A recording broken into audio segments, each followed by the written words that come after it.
না, তবে সব আলেম কিন্তু আলেম না।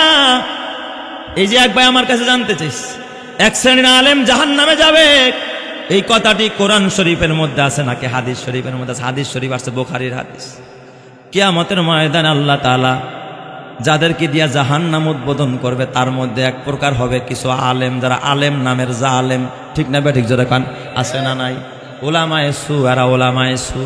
কিছু আছে হক্কানি আলেম, আর কিছু আছে এরকম হুক্কানি আলেম, যারা দরবারি আলেম, এরা দালাল মোল্লা। এরা অতীতেও ছিল, এখনো আছে, কিয়ামত পর্যন্ত থাকবে। কথা ঠিক কিনা? হাদিস শরীফের মধ্যে। তবে হক্কানি আলেম কারা? আল্লাহর কোরআন বলে, ইন্নামা ইয়াখশাল্লাহা মিন ইবাদিহিল উলামা। যারা একমাত্র আল্লাহরে ভয় পায়, দুনিয়ার কাউরে ভয় পায় না, কাউরে পরোয়া করে না, কারো কাছে গিয়া ধর্ণা দেয় না, কারো কাছে মাথা বিক্রি করে না, কারো কাছে গিয়া পকেটটা ভারী করে না, কারো দালালি করে না, এরাই সত্যিকারের আলেম। কথা ঠিক না বেঠিক জোরে কন? আর যারা পকেট বাড়ি করে, কারো দালালি করে, ওরা হক্কানি হতে পারে না, ওরা দালাল মোল্লা। কথা ঠিক কিনা? এই রকমের একজন হক্কানি আলেম ছিলেন ইমামে আজম আবু হানিফা রাহমাতুল্লাহ আলাইহি। খলিফা মানসুর, আব্বাসী খলিফাদের একজন খলিফা, খলিফা মানসুরের যুগে ইমামে আজমরে বলছে, ইমাম, তোমারে কাজীউল কুজাত, প্রধান বিচারপতি বানাইতে চাই। আপনাদের কি কষ্ট হইতেছে নাকি বাজান? আমি কি শেষ করে দেব নাকি? হ্যাঁ, শেষ করব? তাহলে খুব খেয়াল করে শোনেন। ইমামে আজমরে খলিফা কাজীউল কুজাত, প্রধান বিচারপতি, জাস্টিস বানাইতে চায়। ইমামে আজম কয়, আমি যেই চেয়ারে বৈশা কোরআনের আইন বাস্তবায়ন করতে পারবো না, এমন চেয়ার আমার দরকার না। খলিফারা ডাক দেয়া, খলিফা মনসুর ডাক দেখো, ইমামে আজম, এত বড় দুঃসাহস, এত বড় অফার দিলাম, তুমি গ্রহণ করলা না, তাহলে অপেক্ষা করো, হাত করা তোমার হাতে লেগে যাবে। ইমাম আজম কয়, হাত করা পইরা জেলখানায় যাইতে রাজি আছি, তারপরও মিথ্যাচারে, জুলুমের চেয়ারে আমি বসতে কোনোদিন রাজি। এটা তো হক্কানি আলেমের পরিচয়। শুধু তাই না, ইমামে শাফি রাহমাতুল্লাহ আলাইহি, যার একজন শাগরেদের নাম ইমামে আহমদ ইবনে হাম্বল, এত জুলুম করেছিল জেলখানার ভিতরে ইমামে আহমদ ইবনে হাম্বলের উপরে। ইমামে আহমদ ইবনে হাম্বলের গায়ের মধ্যে জুব্বা ছিল। ওই জালেমদের চাবুকের আঘাতে আঘাতে এই জুব্বাটা ছিঁড়ে ছিঁড়ে, জাগা দিয়া ছিঁড়ে ছিঁড়ে রক্ত বের হয়ে গেছে। জামাটা একেবারে ছিঁড়ে গিয়েছিল, ফাইটা গিয়েছিল বাড়ির আঘাত। ইমামে শাফির ছাত্র ইমামে আহমদ ইবনে হাম্বল রাতের বেলা উস্তাদ ইমামে শাফি স্বপ্নে দেখে রহমাতে আলম নবী আসছেন ইমামে শাফি রহমাতুল্লাহ আলাইহির কাছে। এই প্রশ্নটা আসার কারণে আমি এই কথাটা শুধু বললাম, নয়তো আমি আমার তাফসীরের দিকে আগাইতাম। খেয়াল করেন,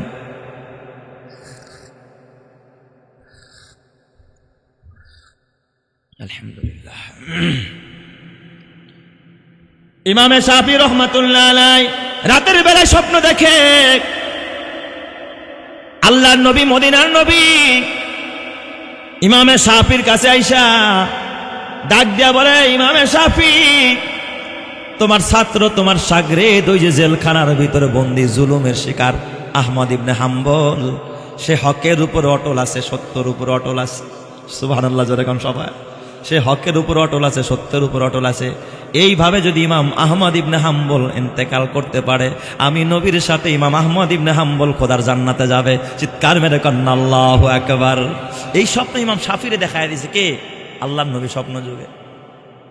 ইমামে শাফি ডাক দিয়া বলে, সকালবেলা উঠা খাদেমরে ডাক দিছে, খাদেম এদিকায়, একজনের সুসংবাদ তো তারে শোনানো দরকার, সে তো জেলখানায়, যা যা যা আহমদ ইবনে হাম্বল রে সুসংবাদটা শোনায়া দিয়ায়। খাদেম পাঠায় দিছে, জেলখানার গেটে যায় দাঁড়াবি, ইমাম আহমদ ইবনে হাম্বল রে বাহির থেকে একটু এই স্বপ্নটা কথা বলে দিবি যে ইমাম শাফি এই স্বপ্ন দেখছে। খাদেম যখন স্বপ্নের কথা শুনাইছে, ইমাম আহমদ ইবনে হাম্বল চোখের পানি ফালায় কেঁদে দিয়েছে, খুশির কান্না। নবীজি এই কথা বলেছে যে সে হকের উপরে আছে। ভাই কথা বলেন না। ইমাম আহমদ ইবনে হাম্বল রাহমাতুল্লাহ আলাইহি সুসংবাদটা পাওয়ার পর ওই খাদেমরা ডাক দিয়া বলে যে সংবাদ দিছে, এই ভাই খাদেম দাঁড়াও, যায়ও না, যায়ও না, তুমি এত বড় একটা মজার সুসংবাদ আমারে শোনাইলা, আমি তোমারে হাদিয়া দেওয়া ছাড়া এখান থেকে বিদায় দিতে পারি না। আগের যুগের মানুষ সুসংবাদ দিলে কি দিত? হাদিয়া দিত। এই যুগেও দেখবেন আপনার যদি ছেলে হয়, শ্বশুর বাড়িতে খবর নিয়ে গেছেন, আপনারা খালি হাতে ফিরাবে না, মুঠের মধ্যে কিছু পয়সা দিয়ে দেয়। এই রেওয়াজ কি আপনার এলাকায় আসেনি? ছেলে মেয়ে হইলে খবর নিয়ে গেলে কিছু দেয় না, মিষ্টি নিয়ে যায়, আবার হাদিয়া নিয়ে আসে। সুসংবাদের, আমার নবী যখন জন্ম নিয়েছে, আবুল আহাবের দাসী সুহাইবা আবুল আহাবরে যায় কয়, ও আবুল আহাব, তোমার ওই যে ভাই আব্দুল্লাহ মারা গেছে, আব্দুল্লাহর ঘরে একটা চাঁদের মতো সুন্দর সন্তান হয়েছে। সুবহানাল্লাহ, জোরে কোন সব। দাসী মা গিয়া সুসংবাদ দিয়েছে আবুল আহাব, যদিও কাফের, যদিও জাহান্নামী। আবুল আহাব আঙ্গুল দিয়ে ইশারা করে কয়, এ সুহাইবা, তুই এত সুন্দর একটা সুসংবাদ দিলে, আমার এতিম ভাতিজা, আমার ভাই দুনিয়ায় নাই, আল্লাহ তার চাঁদের মতো সুন্দর একটা সন্তান দিছে, দিয়ে একটা সুসংবাদ দিছ, যা, আমি ভাতিজার খুশিতে খুশি হইয়া তোরে আমি আজাদ করে দিলাম। চিৎকার মেরে কন্যা আল্লাহু আকবার। এই আঙ্গুল দিয়ে ইশারা করে নবীর আজাদ করে দিছে। প্রতি সোমবার আবুল আহাব জাহান্নামে থাইকাও এই আঙ্গুলের মধ্যে মধু পায়। জোরে কন্যা আল্লাহু আকবার। তাহলে সুসংবাদ দিলে কি দিতে হয়? তারে হাদিয়া দিতে হয়।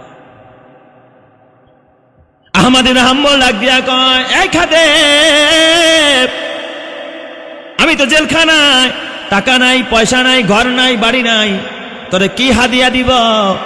তবে আমি আহমদ ইবনে হাম্বলের গায়ে একটা জুব্বা, সেরে জুব্বা, টাকা দেখ, জুব্বাটারে জালেমরা পিটাইয়া ছিঁড়া ফেলাইছে,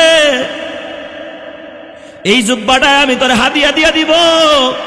এতদিন যতটা পিটানি লাগছে এই জুব্বার গায়ে লাগছে, তারপর আমার দেহে লাগছে। আজকে যদি জুব্বাটা তারে হাদিয়া দিয়া দেই, কালকে থেকে একটা বাড়ি তো জুব্বার গায়ে লাগবে না, আমার চামড়ার মধ্যে লাগবে, চামড়াটা ওরা ছিঁড়ে ফেলবে। আমি জানি আমার চামড়াটারে ওরা ছিঁড়ে ফেলবে, আমি পরোয়া করি না। ফালাস্তু বালি, কোনো পরোয়া নাই। আমার নবীর একটা সুন্নত আমি ছাড়তে পারবো না, জেলখানায় দেওয়ার মতো কিছু নাই। যা, জুব্বাটারে খুইলাম নেই। আহমদ ইবনে হাম্বল খাদেমরে হাদিয়া দিয়া দিল। খাদেম হাদিয়াটা পাইয়া বড় খুশি। আহমদ ইবনে হাম্বলের মতো মানুষের হাদিয়া পাইছে। দৌড়া ইমাম শাফির কাছে চলে যায়। ইমাম শাফি ডাক দিয়া বলে, খাদেম রে, আহমদ ইবনে হাম্বল কি হাদিয়া দিছে তোমারে? আমারে কি হাদিয়া দিছে? হাদিয়া দিছে কি দিছে না আপনি কেমনে জানেন? ইমামে শাফি তো ওস্তাদ ডাক দিয়া কয়, আহমদ রে আমি বেশি চিনি তোদের থেকে। ছাত্র জমানায় দেখছি আহমদ নবীর একটা সুন্নতকে ছাড়ে নাই। আজকে জেলখানায় থাইকা এত কষ্ট করে নবীর জন্য, দ্বীনের জন্য, ইসলামের জন্য, কোরআনের জন্য। এই আহমদ ইবনে হাম্বল আজকে নবীর সুন্নত ছাড়তে পারে না। নিশ্চয় তোরে কিছু না কিছু হাদিয়া দিছে। চিৎকার মেরে কন্যা আল্লাহু আকবার। আরো জোরে বলেন আল্লাহু আকবার। খাদেম তখন ডাক দিয়া বলে, হুজুর, হা হা হা, সত্যি আহমদ ইবনে হাম্বল আমার হাদিয়া দিছে। গায়ের জামাটা জালেমেরা পিটাইতে পিটাইতে ছিঁড়ে ফেলেছে, ওই জামাটাই খুইলা আমারে দিয়া দিছে, এখন খালি গায়ে আছে। ইমাম আহমদ ইবনে হাম্বল শাফি রহমাতুল্লাহ কেঁদে দিলেন, চোখের পানি ফালায়া দিলেন। চোখের পানি ফালায়া ইমামে শাফি ডাক দিয়া কয়, খাদেম কই আমার আহমদ ইবনে হাম্বলের জুব্বাটা কয়? আমি শাফির একটু আমার হাতে দাও, জুব্বাটা আমি দেখতে চাই। জুব্বাটা হাতের মধ্যে নিলেন, ঠোঁটের মধ্যে চুমুক, বুকের সাথে জুব্বাটা লাগাইলেন। খাদেমরে বলে, বাবা দাঁড়াও, আমি একটু ঘরে যাই। ইমামে শাফি রহমাতুল্লাহ আলাইহি ওই সিরা জুব্বাটা নিয়ে ঘরে গেলেন। ঘরের মধ্যে গিয়া পানির মধ্যে চুবাইয়া একটু পানি বোতল ভরে রাখতেন, ভিজা জুব্বাটাই না খাদেমরে দি। খাদেমে ডাক দিয়া কয়, নাও খাদেম নাও, এই যে জুব্বা নিয়ে যাও। কয়, হুজুর আপনি নিলেন শুকনা জুব্বা, আমার এখানে ভিজা জুব্বা দিলে। ওই খাদেমের কথা শুনি না ইমামে শাফি কানতে যার ডাক দিয়া কয়, এ খাদেম তুই তো জানোস না আমার আহমদ ইবনে হাম্বল ইমানের উপরে, নবীর সুন্নাহর উপরে এতটা অটল অবিচল। আহমদ ইবনে হাম্বলের জুব্বাটা ভিজায় আমি এক বোতল পানি রাইখা দিছি। আমি যেদিন মারা যাব আমার ওয়ারিসদেরকে ডাক দিয়া বলবো, ওয়ারিসরা দুনিয়ার কোন পানি দিয়ে আমার গোসল দিবি না, ওই পানির সাথে জাফরান মিলাবি না, কাফুর মিলাবি না, সাবান মিলাবি না। আহমদ ইবনে হাম্বলের এই সিরা জুব্বা ভিজানো পানিটা দিয়া আমি শাফিরে গোসল করায় দিবি। কিয়ামতের ময়দানে ময়দানে আমি এই আহমদ ইবনে হাম্বলের সিরাজুব্বার ভিজানো পানি নিয়ে যদি হাসরের ময়দানে দাঁড়াই, আমার আল্লাহ আহমদ ইবনে হাম্বলের বদৌলতে আমার জান্নাত দিয়া দিবে। চিৎকার মেরে কান্না আল্লাহু আকবার। ঈমানের পথে অবিচল থেকে আমার মরণ যেন হয়, ঈমানের পথে অবিচল থেকে আমার মরণ যেন হয়। তোমারই কাছে মিনতি আমার, তোমারই কাছে মিনতি আমার, মহামহিম দয়াময়। ঈমানের পথে অবিচল থেকে আমার মরণ যেন হয়, ঈমানের পথে অবিচল থেকে আমার মরণ যেন হয়। প্রতিদিন মিথ্যের মুখোমুখি হয়, বেদিন ফাসেকেরা করে হইচয়। আজাজিল এসে গোমরাহি সুর গানে করে তুলে মোহময়। ঈমানের পথে অবিচল থেকে আমার মরণ যেন হয়। তোমারই কাছে মিনতি আমার, মহামহিম দয়াময়। ঈমানের পথে অবিচল থেকে আমার মরণ যেন হয়। জোরে জোরে বলেন আমিন, আরো জোরে বলেন আমিন। আপনাদের কষ্ট হইতেছে নাকি? শেষ করে দেবো? তাইলে একটু সময় দিবেন তো ইনশাল্লাহ, আমি অল্প সময় শেষ করবো ইনশাল্লাহ। আল্লাহ আমার সবাইকে জান্নাতি করে, জোরে কান আমিন। তো বলতেছিলাম নবীর একজন সাহাবী, নিম্ন স্তরের সাহাবী হযরত ওয়াহশী রাদিয়াল্লাহু তাআলা আনহু। এই ওয়াহশীর তওবা আল্লাহ কেমন কবুল করলেন? হযরত ওয়াহশী যিনি সাইয়্যিদুশ শুহাদা, শহীদদের ভিতরে সবচেয়ে সর্দার, সেরা শহীদ, যেই শহীদরা কিয়ামতের ময়দানে সুপারিশ করে করা মানুষগুলোকে জান্নাতে নিয়ে যাবে, ওই শহীদদের ভিতরে অন্যতম একজন শহীদের নাম হযরতে হামজা। এই হামজা কিন্তু নবীর আপন চাচা, আব্দুল মুত্তালিবের ছেলে, নবীজির আপন চাচা। তবে আরেকটা মজার কথা, হযরতে হামজা আর নবীজি সমবয়সী। চাচা ভাতিজা অনেক সময় এক বয়সের হয় কি হয় না? কথা কয় না, আছে না? মামু ভাগনা, মামু ছোট ভাগিনা, বড় আছে না, বড় বোনের ছেলে, একেবারে ছোট ভাই। দেখবেন ভাগনা বড় হয়ে গেছে, মামু মামুরে তুই কে ডাকে, আছে না? তো চাচা ভাতিজা, যদিও চাচা ভাতিজা কিন্তু সমবয়সী। আরো মজার কথা, যদিও এরা চাচা ভাতিজা কিন্তু দুধ ভাই। কেমনে? হযরতে হামজা রাদিয়াল্লাহু তাআলা আনহু হযরতে হালিমাতু সাদিয়ার দুধ পান করছে, আমার নবীও হালিমাতু সাদিয়ার দুধ পান করছে। একই মায়ের দুইজনে দুধ পান করছে, যদিও দুই টাইমে পান করছে, কিন্তু একই মায়ের দুধ যদি দুইজনে পান করে, আর পরস্পরে কি হয়? দুধ ভাই বোন হয়, হয় না? দুধ ভাই। তার মানে আমার নবী আর তার চাচা হামজা এরা পরস্পরে কি ছিলেন? দুধ ভাই ছিলেন। এক তো সমবয়সী, সমবয়সী মানুষ যারা, এদের সাথে কি সাধারণত চাচা ভাতিজা থাকে না, বন্ধু হয়ে যায়। হযরতে হামজার সাথে আমার নবী বন্ধুর মতো চলতেন। হযরতে হামজা নবুয়তের দ্বিতীয় বছর মুসলমান হয়। মক্কার ভিতরে হামজা ছিলেন বড় বীর, বড় পাহলোয়ান। একদিন আবু জেহেল আমার নবীর উপরে এত জুলুম চালায়, জুলুমের মাত্রা বেড়ে যায়, পাথর একটা মাইরা আমার নবীর কপাল ফাটায়া দেয়। হামজা তখনও কালিমা পড়ে নাই, হামজা তখনও কালিমা পড়ে নাই, সমবয়সী। আরে আমার ভাতিজা, এতিম ভাতিজার কে মাথা ফাটাইছে, ওর মাথাটা আমি ফাটায়া দিব। লোকেরা বলল আবু জেহেল, হযরতে হামজা তখনও কালিমা পড়ে নাই, পাথর একটা নিয়ে আবু জেহেলের বাড়ির দিকে রওনা, আবু জেহেলের মাথা ফাটায়া দিবে। ঠিক যেমন কথা তেমন কাজ, আবু জেহেলের বাড়ির মধ্যে গিয়া ধাম করে আবু জেহেলের একটা মাইরা দিচ্ছে। সবাই আসছে হামজারে ঠেক দিবে। আবু জেহেল ডাক দিয়ে কয়, না না, ফিরায়ও না, বাধা দিও না, হামজা বড় বীর, বড় পাহলোয়ান, হযরতে হামজা মারার পরে আমার নবীর প্রতি সে ভক্ত হয়ে যায়। হামজা ডাক দিয়া কয়, এ মক্কার কাফেররা, তারা ভাবিস না আমার মোহাম্মদ, আমার ভাতিজা মোহাম্মদ এতিম, আমার ভাতিজা মোহাম্মদের পক্ষে কেউ নাই। যাই না রাখিস, আমি হামজা আজকে ঘোষণা দিয়া দিলাম, আমি আমার ভাগনা, আমার ভাতিজা মোহাম্মদ যেই ধর্মের প্রচার করে সেই ধর্মের প্রতি আমি অনুরাগী হয়ে গেলাম, অনুসারী হয়ে গেলাম, আমিও কালিমা পড়ে মুসলমান হয়ে গেলাম। চিৎকার মেরে কন্না আল্লাহু আকবার।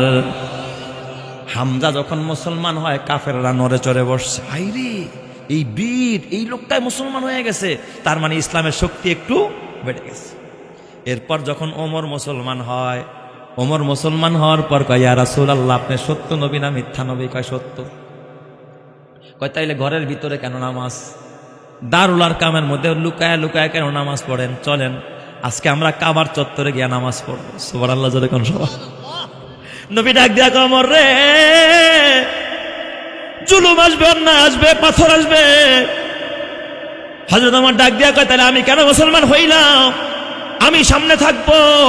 হযরত ওমর ডাক দিলেন, হামজা আমি থাকবো সামনে, আর সব সাহাবী এবং নবীরা থাকবে মাঝখানে, আর হামজা তুমি থাকবা পিছনে। দুই বীর দুই জায়গায়, একজন আগে থাকবে, তিনি হলেন কে? হযরতে ওমর। আর পিছনে যারে দিছেন আমির সাহেব, তিনি কে? হযরতে আমিরে হামজা। মাঝখানে আমার নবী এবং সাহাবায়ে কেরাম এইভাবে কাবার চত্বরে গিয়ে নামাজ পড়তেন। হযরতে ওমর সামনে দাঁড়ায় দেখতেন, খবরদারি করতেন, হযরতে হামজা পিছল থেকে ট্যাকেল দিতেন। কোন কাফেরের বাচ্চা, জালেমের বাচ্চা আল্লাহর নবীর দিকে আর চোখে তাকাইলে তার চোখ উপড়ে ফেলতেন। চিৎকার মেরে কান্না আল্লাহু আকবার। নবী তারে আসাদুল্লাহ বলেও ডাকতেন। হযরতে হামজা রাদিয়াল্লাহু তাআলা আনহু বীর খেতাব পেয়েছে হযরতে হামজা।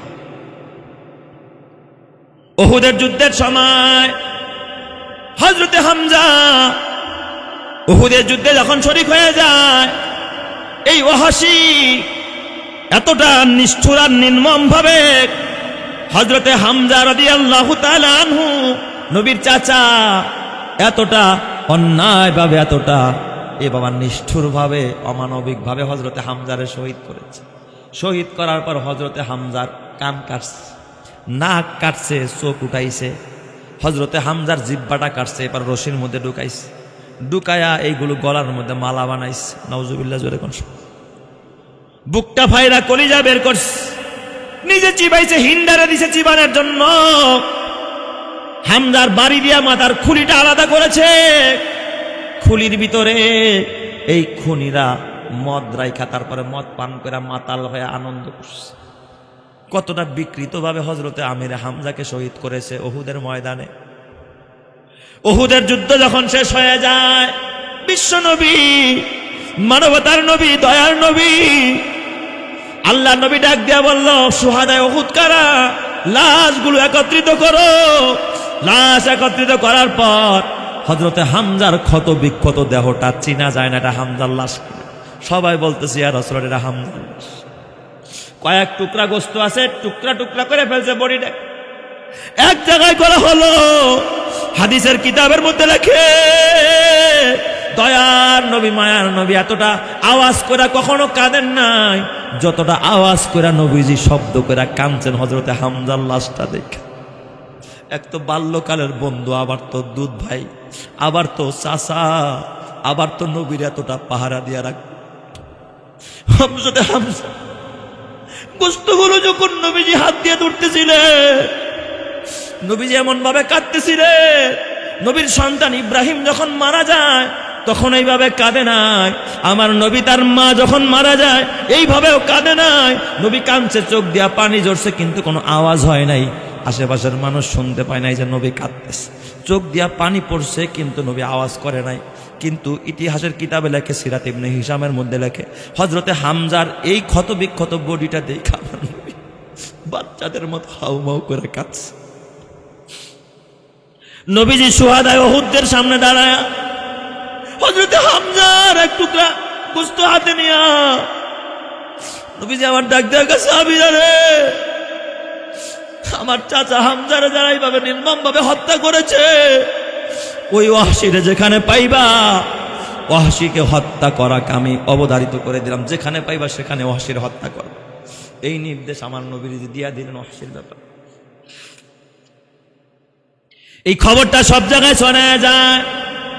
ওয়াহশী তখন মদিনায় খবর পাইয়া ওয়াহশী রাতের বেলায় পালায়ন কইরা মক্কায় চলে যায়।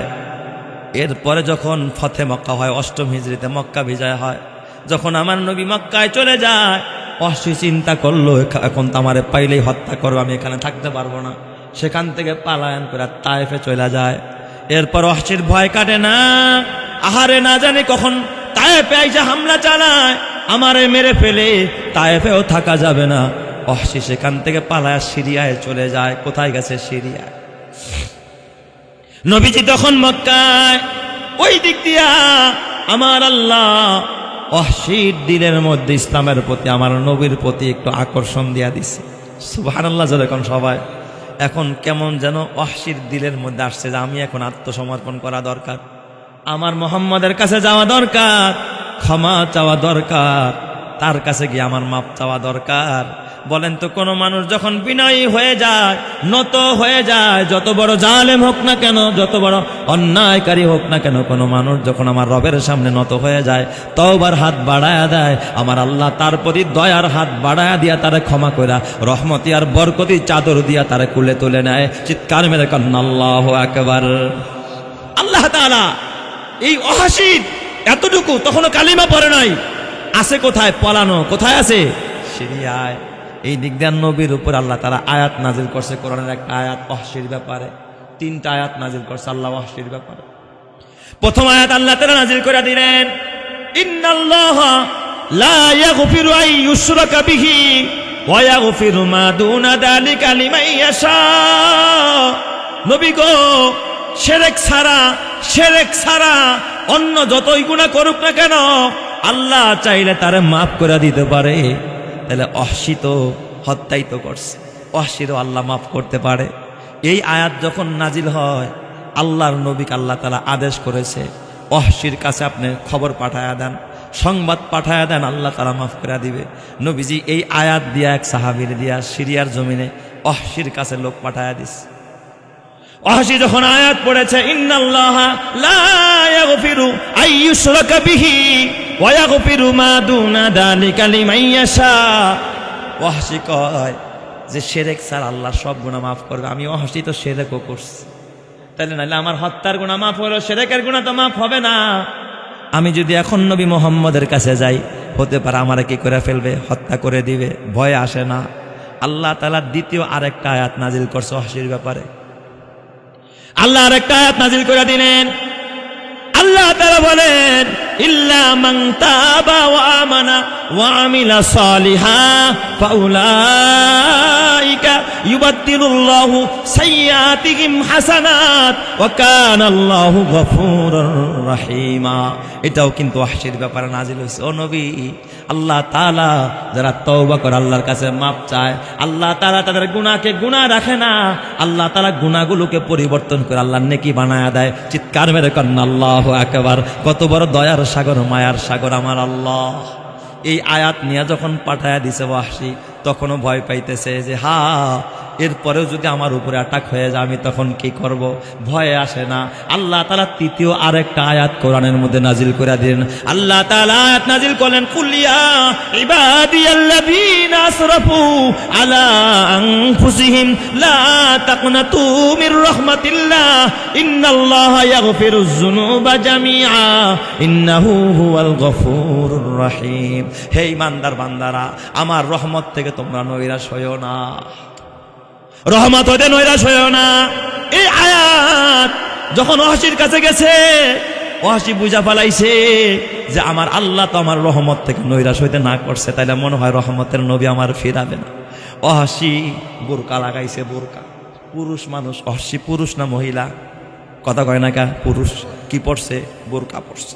এই সিরিয়ার জমিনে ওয়াহশী, সিরাত ইবনে হিশাম খুলে দেখবেন, ওয়াহশী বোরকা লাগাইছে, বোরকা পড়ছে, পুরা বোরকা।